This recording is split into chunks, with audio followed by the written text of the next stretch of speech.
Така, мога ли да те попитам? Извинявай, много любезно искам да те попитам. Кой те е питал? Кой те е питал? Кой те е питал? Никой, нали така? Тогава защо ме ръчкаш? Защо ми казваш какво да правя? Защо ми казваш къде да си нося слушалките, как да ги нося, какво да слушам и къде да слушам? Коя си ти? Къде се намираш? Нямаш право да пипаш и така хората, когато си искаш, няма право да ги ръчкаш, нямаш право да се разпореждаш, кой къде ще сяда, ти стани, аз да седна, аз съм тук, ти си там. С годините и наглостта ли расте? И знанието ли расте? Има нужда от главно почистване, защото малко миришеше, не знам само телесно или духовно, обаче не може ти да си базираш вижданията и да ги споделяш, не ти не ги споделяш и ти ги натрапваше.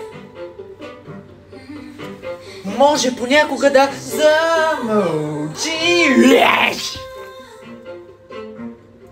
И ти препоръчвам понякога да си мълчи. Защото никой не те е питал. Точно така. И да, беше като Джимка. Влизаш, миришеш, че списание ги разлистваш, като че ли рейс е твой, той не е твой.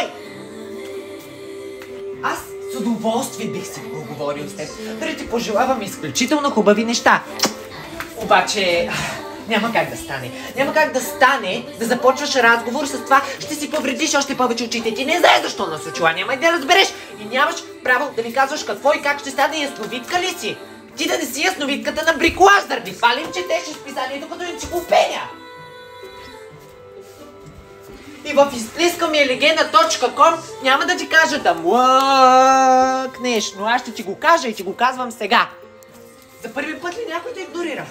За първи път ли някой не иска да говори с теб? Кажи ми!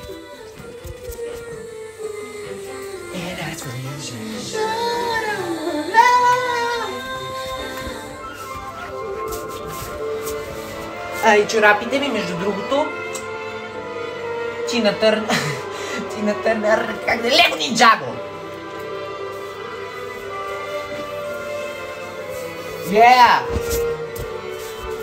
Просто никой не те е питал, не ме търси, не ми пипа и не ми казва как да си носи слушалките и дали ще ги повреда или не искам. Аз се казвам, ти не ми... Да, точка.